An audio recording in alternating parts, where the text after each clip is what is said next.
He threw a big party at his house. Only 2 people didn't show up, Mom and Dad. They couldn't come. They were locked in the bedroom. Dead. When the party's over. His mom took his phone away, and he said he was going to kill her. And he did. They threw a blowout party with his parents still in the house. My eyes popped up. This is real. Now his friend takes you inside the crime. He showed me blood splatter on the baseboard. I told him that I was getting the hell out of there. A tug of war over who's in charge. And his parents plan to stop him until he stopped them first. Killer party. Plus, I don't care if you're in the Wild West. I don't care if you're in the hood. There was no honor in shooting somebody in the back. a parent's nightmare. A good son experimenting with drinking, and then sneaking home and climbing through the window of the wrong house. Inside, a terrified neighbor with a gun. A look inside the investigation, and a heartbroken father retracing his son's last steps. I was absolutely outraged. When the party's over. Welcome to 2020 on ID. I'm John Quinones. The teenage years can be rough. Parents setting limits, kids pushing back, challenging authority. It often becomes a tug of war over who's in charge. But as you're about to see, when the stakes are raised and teenage defiance is mixed with a toxic cocktail of drugs and alcohol, the consequences can be deadly. First, a battle of wills that turn to rage. And as Ryan Smith first reported in 2014, 2 murders that would shock a sleepy community. Nestled on Florida's Treasure Coast, 40 miles north of West Palm Beach, sits Port St. Lucie, a city once designed for retirees, now teeming with working families. It's a maze of streets that all kind of wind together. There's the sense on these empty streets that something's amiss. Even the street signs aren't quite right. They didn't have time to spell all the street names correctly. Growing up here is a modest sort of happiness for any kid, but as novelist Nathaniel Rich learned, that gets old. Every teenager complained about how boring it was in Port St. Lucie. The only thing to do is drink and get high, have parties. And it's a party that happened here that no one will ever forget. Now you're looking live at the Port St. Lucie home where police say a 17-year-old boy killed his parents, a drug-addicted teenager who just wanted to party. He threw a big party at his house. Only 2 people didn't show up, Mom and Dad. They couldn't come. They were locked in the bedroom. Dead. The million-dollar question is why? Tyler, they say you murdered your parents. A 17-year-old killing his parents, an event that left a confused community looking to its teenagers for answers about high school senior Tyler Hadley. His parents were getting tired of him going out late and getting drunk. They got more strict. His mom took his phone away. And he said he hated him. Something like teenagers say. It's definitely something that really upset him. Everybody has like sick jokes, or he just thought it was like a sick joke. But what turns a teenager's sick joke into a sickening reality? We go inside the investigation into what made a Boy Scout turn into a teenager who did the unthinkable. Mike Mandel has known Tyler since they were both 8 years old. He lived just a block away. So you know his parents? Absolutely. What were they like? They seemed like great parents to me. You know, every time I come over, if his mom was making something to eat, she'd say, "Hey, Mike, you want some of this? You know, how's it going? How's your family going?" And how did Tyler feel about his parents? He loved them. This is Blake and Mary Jo, forever in our hearts. Blake and Mary Jo Hadley thought sunny Port St. Lucie was the perfect place to raise their 2 boys. Mary Jo, she was a school teacher, you know, a great school teacher. And she loved kids so much. She dedicated her life to her two boys she had. His family says Blake loved his job at a local power plant, but his passion was his sons, the baby, Tyler, and Ryan, 6 years older. What was Blake like with the boys? He had a ball with them. He loved them.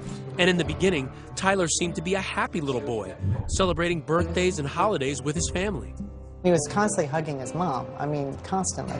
He was an affectionate kid. I just remember him always being a funny kid. He had a really quick sense of humor. Yeah. And you never know what would come out of his mouth. Yeah. In a good way? Sometimes. It was a quality that drew Mike to Tyler. Just walking around trying to find a friend and stumbled upon Tyler, and he slowly became my best friend. Over time, Tyler began opening up, sharing with Mike his secrets and his insecurities. He a lot of times bashed himself and Said he wasn't good enough. He just always thought someone was better than him.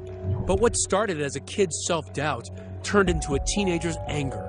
He started skipping school, hanging out with the wrong crowd, getting on drugs. You know, that's just things he was starting to do, was get in trouble. He was starting to steal. And they said, just hide your purse. So they thought it was one of those teenage things. There were some neighbors who thought he was trouble. He once lit the forest preserve near his house on fire. And, you know, he siphoned gasoline from the nearest gas station once. Tyler's parents started cracking down.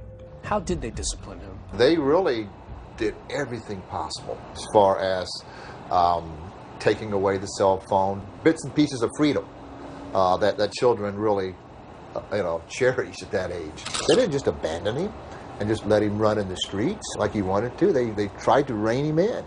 But Tyler pushed back, continuing to defy his parents. He didn't like following any rules. He liked going out, doing drugs. And then his parents caught on. He was already comfortable living that way, and he didn't want anyone to change it. Nancy Grace has followed this case.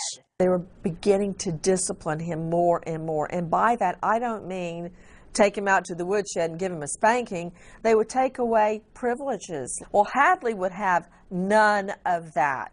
His frustration and anger mounted. By the time Tyler was 17, his parents were at their wits' end. They put him into an outpatient substance abuse program, but nothing changed. He came home drunk one night, and he crawled through his window when his parents woke up, and then they took away his phone in his car. He felt that she was over-disciplining him, and he said he wanted to kill her. Did it sound like he might actually do it? Absolutely not. And Tyler's parents were keeping a closer eye on him, taking him to a family reunion in Georgia just 1 week before life would change forever. We really enjoyed having him. He was very polite. I never saw Tyler lose his temper, ever. That's what is so bizarre. Posing for family pictures 1 minute, but plotting with his friends back home the next. Well, he was texting his friends and telling them we're going to have a party when I get home. So he was planning it while he was up there. And 3 days later, this ominous Facebook post. Party at my crib tonight. Maybe. Tyler said he's going to have a party tonight. My parents are going to Orlando. A friend Facebooked him, what about your parents? Are they going to come home in the middle of the party? And Hadley writes back, they won't. Trust me. A party at Tyler's house seemed odd with his parents now tightening the reins, but it was something else he said that really got Mike's attention. He tells you something about what he did the night before. Yeah, he said he was contemplating murdering them that night while they were sleeping in their bed. He said he couldn't do it. He didn't have it in him. And what did you think when he told you that? I got a weird feeling in my stomach, but it's Tyler. There's no way he would do this. Then, a few hours later, a second Facebook post. Party at my house. Hit me up. This time, there was no maybe. Tyler Hadley's house party was set. He had been bragging about it for days. He was going to have the party come hell or high water. And nothing and nobody was going to get in his way. One of my friends had gone on Facebook and seen the post about the party. Everyone knew his parents were strict. And it really wasn't until the day of the party that people started to take him seriously. There was so little to do in Port St. Lucie that night that any teenager who heard about the party was going to check it out. Around 9:30 p.m., Tyler picks up Mike and some other friends, and they head back to his house. Jesse DeRay is in the car. When we were pulling up to Tyler's house, he said something real crazy is going to come out in the next week. I said, what do you mean? And he said, you'll find out. Did you see any other family vehicles there? Yeah, and I thought that was kind of strange that his mom's car was there too. I asked him where his parents were, told me they were in Georgia. It was a free-for-all. Kids could smoke inside the house. They were drinking. Kids were bringing beer and pot and pills. What's it like inside? Young people drinking and sitting around talking. But the weird thing was, most people in there, Tyler didn't even know. I didn't know. They were strangers. You think he wanted to be known as having this huge party? Maybe. That's the only thing that makes sense. As the rowdy party rages on, a neighbor across the street makes a noise complaint. I woke up to, squealing tires and kids hanging out of the car, yelling. So I did call 911. Officers respond, but with no immediate cause for alarm, they leave the teens with a warning. When we come back, kids at the party are noticing there's something strange about this place, but only best friend Mike Mandel will discover how strange behind this door. My eyes popped up. This is real. He's claiming that he killed his parents. Stay with us.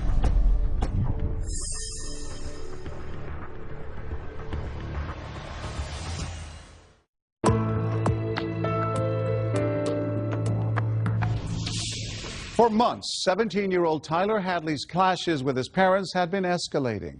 So how is it possible they'd allow him to have a blowout party at their house on a Saturday night? As the party rages on, Tyler has a secret, and he's about to share the shocking details. Ryan Smith picks up the story. In Port St. Lucie, Florida, Tyler Hadley's house party is in full swing. 60 teenagers drinking and drugging with no parents in sight. Tyler's older brother, Ryan, away at college. One kid was walking around saying, "I smell dead people." Other kids had seen some signs of blood or what could have been blood. The house was a mess. It looked like it had been ransacked. As the night wears down, Tyler is growing agitated. Do you recall him yelling at somebody trying to go back towards the back part of the house? Yes. I heard him just saying, "Get out of the hallway. I don't want anyone in the hallway." How does he seem? He seems eager to tell me something, and he wants to take me down the street and talk. All right, so you guys walk out the house. Tell me what happens now. He says, "Mike, I killed my parents." And I said, "No, you didn't, Tyler. Shut up." And he said, "Mike, look at the driveway. All the cars are there. My parents are dead. I killed them." And then, with partying teens still inside the house, Tyler tells Mike to look for the telltale sign. Blood by a computer desk where Mary Jo had been working, and by the master bedroom door. But still, Mike doesn't believe it. I actually thought he went that far out to play a prank on me that he actually put fake blood on the ground. Really? You think he's playing a prank at this point? Anything but what it is. The idea that teenagers are playing beer pong right here, while just steps away behind this door, his best friend's parents lay lifeless, is too much for Mike to fathom. I took Tyler into the garage and I said, "I want to see them dead. If you really did it, I don't believe you." Tyler says he'll prove it after everyone leaves, but Mike doesn't wait. I walk around back and I go check for myself. I come up to the door, the party's going on over here, and I turn the doorknob, push it, and it opened. I looked down and I seen his father's leg against the door. What was going through your mind when you saw his leg? My eyes popped up, and I said, "He's telling the truth. He did it. This is real." I'm in shock. I feel like there's no way that I'm seeing this. Wake up. Then Mike Mandel does something as shocking as the party. He doesn't leave. Now, you'd think Mandel would rush to call his parents or take his cell phone surreptitiously and call 911. No. Mandel continued to party hardy for several hours. Why do you stay? It's a hard feeling to explain. You know, I knew this guy for so long. Something wants you to stay here right now. You need to talk to Tyler and figure out as much stuff as you can. How long do you stay? A couple hours. How do you do that? Isn't it eating you up inside? It is eating me up inside. Even though you know he just killed 2 people, you don't see him as a killer. You still see him as a friend at that point? Yes. Why not try to get Tyler out of the house immediately or call the cops? Because he could be a danger to everybody in that house, including you. I was still in shock. Then, in a bizarre moment between best friends, they take this selfie. And I have to show you something here. Why did you take this picture? Because I knew it was going to be the last time I ever seen him. So this was to remember him? Yeah. A lot of people look at this picture and they say, Mike's callous. He doesn't care. What do you say to those people? Look at the picture. Am I smiling? Is Tyler smiling? He looks very worried to me. And he looks very scared. And how do you look in this picture? I look like that this is the worst day of my life. I knew I was going to call the cops on him when I took that picture. In shock and unable to keep it to himself, Mike tells another friend. And he showed me blood splatter on the baseboard. Baseboard? Near his parents' bedroom. What did you do? I basically told him that I was getting the hell out of there. I was like, "I'm leaving, you can come with me." Mike is still reluctant to leave his best friend, but when he finally does, Tyler is quick to notice. Tyler calls me on my cell phone and he said, Mike, where'd you go? You know, party's still happening. And I said, Tyler, I'm tired. It's 4 in the morning. I'm going to sleep. And he said, okay, man, well, I'm having a party tomorrow. Are you going to come? And I said, yeah, I'll be there. This is a party Tyler never wants to end. And at 4:40 a.m., he posts on Facebook, "Party at my house. Again, hit me up."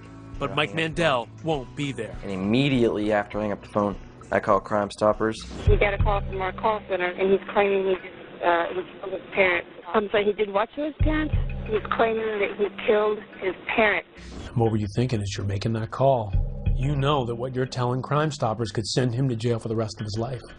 It wasn't a good feeling, but, you know, even though I was in shock and I didn't believe it, you know, I still knew that I had to do the right thing. And if I didn't call, I would live with that for the rest of my life. And the friend Mike told calls police too. He did something to his parents. Did he hurt them? Are they still alive? My understanding of it was that he killed them. Like, the bodies are supposed to be at his house. I don't think it's a joke. The kids I spoke to who were at the party were shocked that they had been at a murder scene, but they also thought it was pretty cool that they'd been at this famous party. There had been a homicide. A 17-year-old young man had killed his parents with a hammer. What was your first thought? First thought is, no, 17-year-olds don't kill their parents with hammers. When Detective Kristen Meyer arrives on the scene in the wee hours of the morning, remnants of the party are still apparent. We find beer bottles everywhere. They're all over the front yard. You come up, here's the door. The officers knock on the door. Knock on the door. Lights go out. So one officer gets cover and starts calling for backup. And this officer here, the door opens. And there stands Tyler. When we come back, she grabbed her head and said, "Why, Tyler, why?" It's the question everyone wants answered. Why did Tyler snap? Was it a threat, a final ultimatum from his parents that pushed Tyler too far? That's your motive for the murder. Stay with us.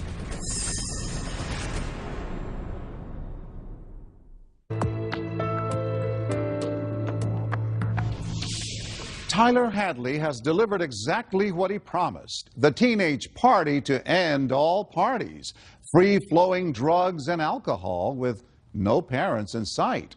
But when morning breaks and the partiers have all gone home, Tyler is left with the chaos of empty beer bottles and the knowledge of something far worse hidden in the home he shared with his parents. Once again, Ryan Smith. At dawn, when police arrive at Tyler Hadley's house, the party is over. Officers see Tyler alone inside, pacing back and forth.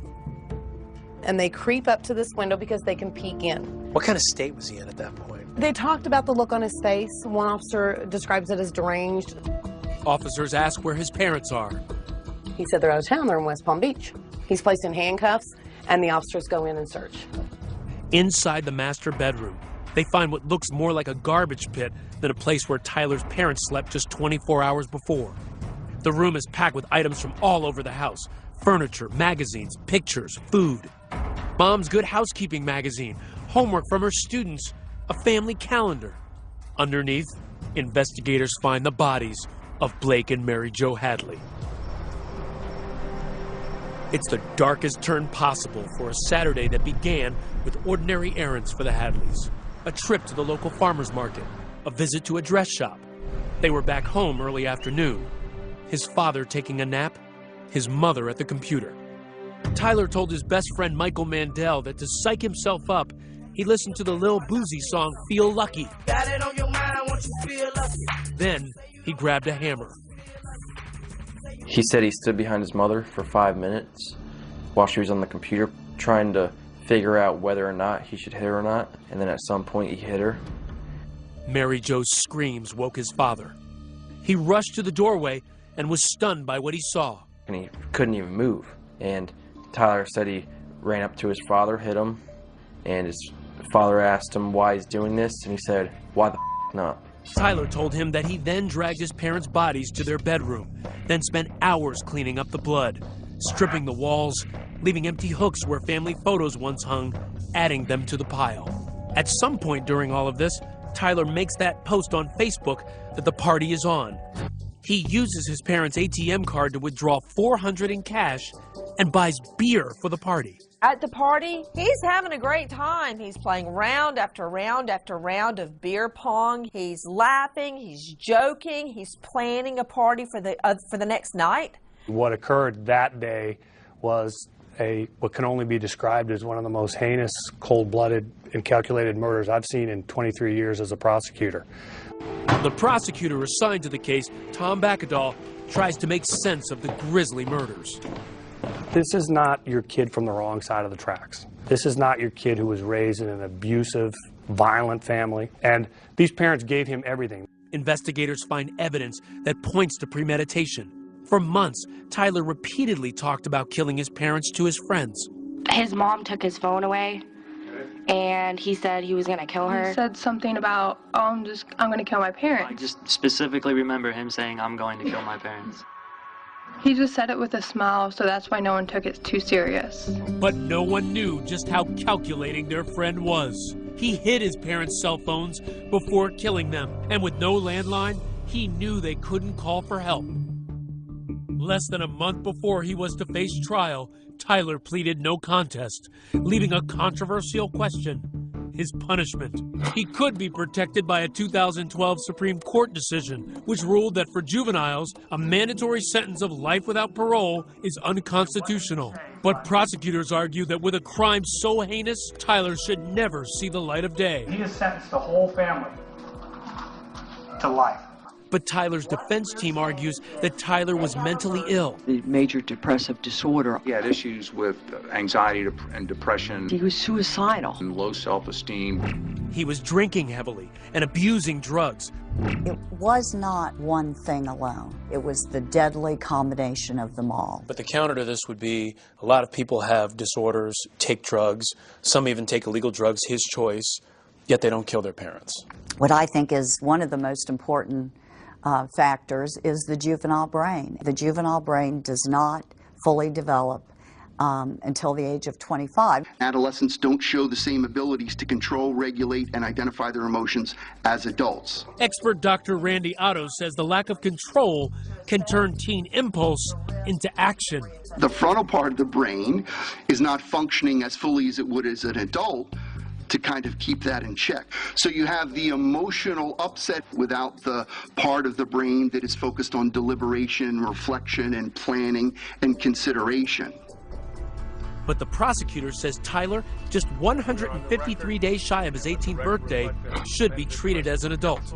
The state's president? This is not a youthful act of indiscretion. As for the motive, could it really just be the party? The prosecutor poured through messages Tyler exchanged with his friends for clues. In them, Tyler complains about the outpatient rehab program he's in, writing, "I seriously hate that for real." But ultimately, we think that what happened was that the parents had threatened to put him into a full-blown inpatient program to commit him. Institutionalized at a home for troubled teens. You're going to take away what I want to do, and I don't like it. Right. That's your motive for the murder. The decision over Tyler's fate has ripped the family in two. Mary Jo's mother, Tyler's grandmother, hoping for parole. I just want Tyler not to spend the rest of his life in jail because I know he's a life worth saving. But for his father's family, like Mike and Cindy Hadley, forgiving their nephew is out of the question. I can never forgive what he did.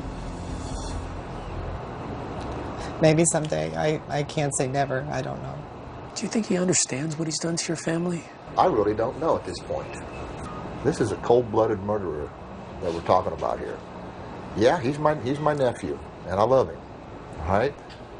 There's only one sentence. It's life in prison. You don't think there's any way he could rehabilitate himself and be a productive member of society? Would you want him living with you if he got out? Mike's concern now entirely for Tyler's brother Ryan. That's the person that we need to feel sorry for. He lost his entire family. You know, he lost 3 people, his mom and dad and his brother. Could you state your name, please? Ryan Blake Hadley. Do you love your brother still? I do love my brother. Do you hurt for your brother still? Yeah, I hurt for my brother. But that love for his baby brother has its bounds. Under what circumstances would you like to maintain this relationship with your brother? What I want is for him to get the maximum penalty possible. Mr. Hadley?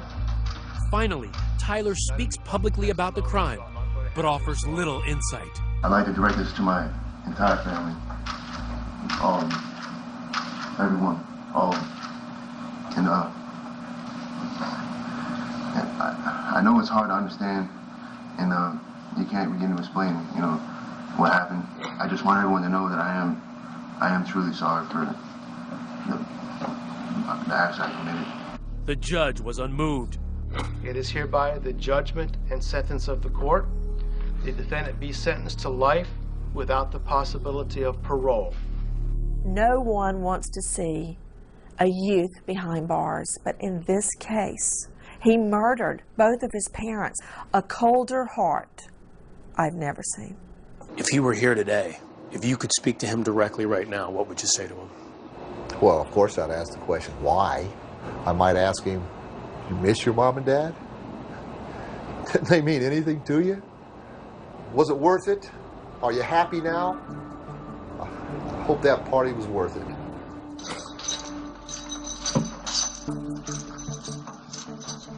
As of 2015, Tyler Hadley is appealing his sentence. Coming up, a good kid grounded and sneaking out to party. But when he comes home drunk, the consequences are deadly. The alarm went off, and then I saw the light come on. Caleb then turned around and simply said, "You just shot me." When we come back.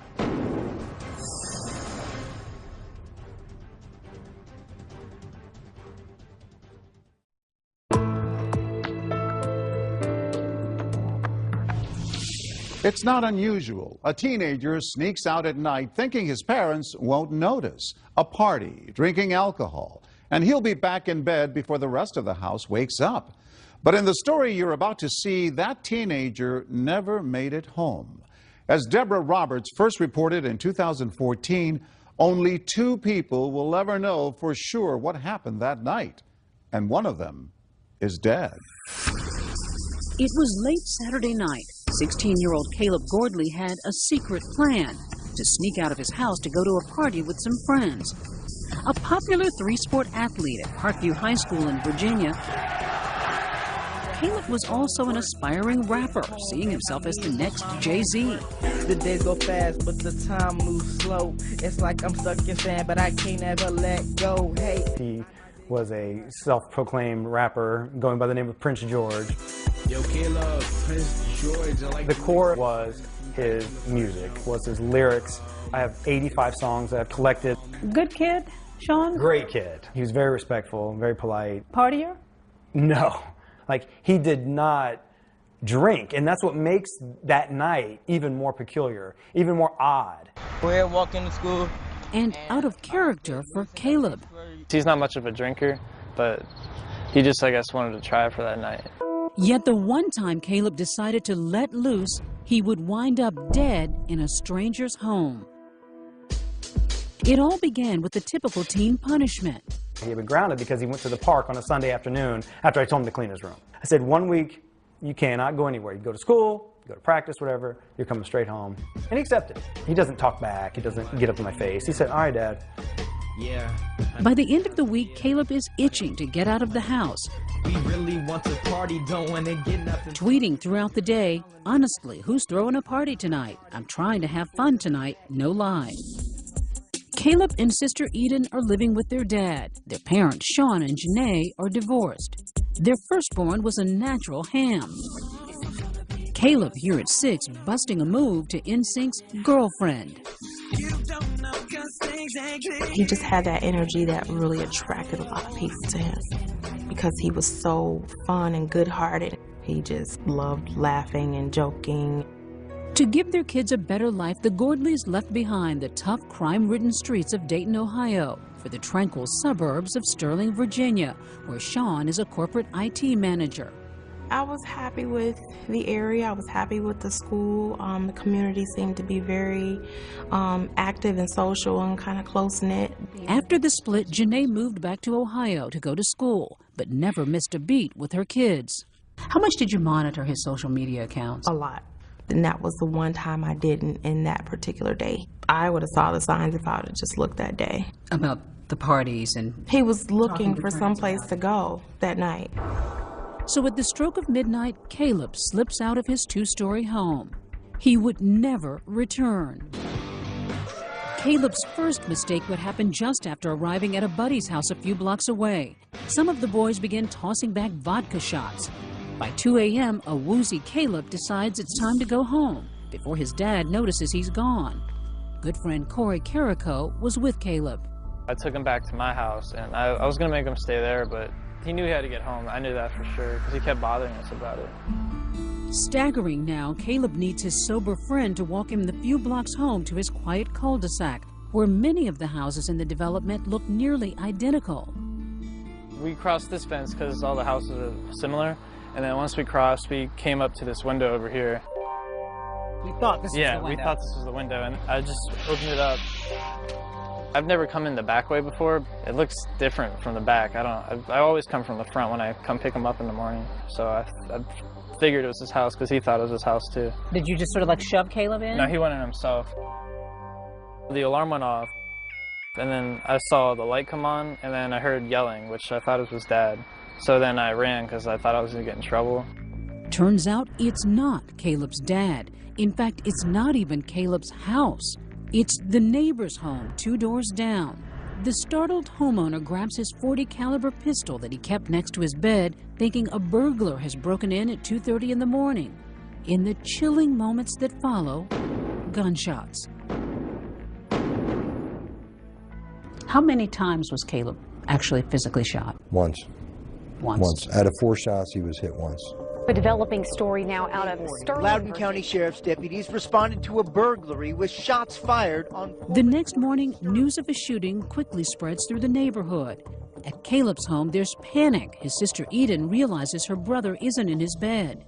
My friend's mother called her and told her that someone 2 doors away from us had gotten shot. She said somebody was trying to break in. I told my dad, and he was like, I woke up this morning, Caleb's not home. I don't know where he is. I ran over to the neighbor's house, knocked on the door, and didn't find out any information. I ran back in the house, called 911. What's going through your mind at this moment? I know my son's dead. I know he's dead. Corey dropped Caleb off at my house at 2:30 in the morning, and there was a shooting in my neighborhood at 2:30, and I can't find my son. I knew it instantly. His 16-year-old son shot dead. I could barely talk. And I was so lost, and I couldn't fathom surviving this. I didn't know. I was like, well, there's no going beyond this. Eden and Sean break the unbearable news to Janae in Ohio. Overcome with grief, she heads to Virginia. I wept in the airport. I wept on a plane in front of strangers, and it didn't even matter. You lost your son. Did you understand at all what had happened? I did. I understood that, he made a mistake. And then it cost him his life. Yeah. My handsome man. A life even Caleb realized was fragile. This is the new microphone. And trust me, I have like 6 songs that I'm going to be putting out today. And one of those songs he wrote just months before dying is oddly prophetic. 1, 2, 3, your life can be done like that. Called Reckless, with the sound of gunshots in the background, Caleb rapped, your life can be done like that. His own life cut heartbreakingly short in what seemed a classic case of self-defense. Somebody breaking into your house, you don't know. This person is going up the stairs, going towards where the homeowner's family was.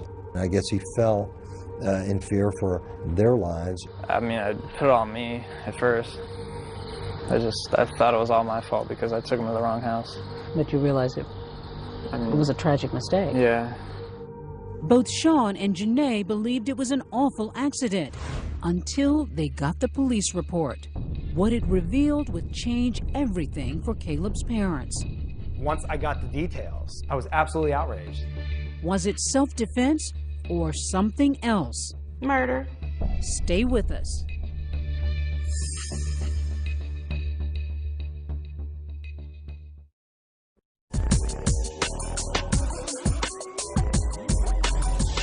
Yeah. After a night of drinking, 16-year-old Caleb Gordley mistakenly entered the wrong house and was shot dead by his neighbor just 2 doors down. In the immediate aftermath of the shooting, Caleb's father, Sean, was on a mission. And that was to let the world know my son made a mistake. He was not there to harm anybody. He was not there to rob anybody. That's all I cared about, letting everybody know he went to the wrong house. You said right after this happened that you felt forgiving towards your neighbor. Correct. Do you still? No, not 1% forgiving. I'll tell him right here and right now, I apologize for my son entering your house. I will take that.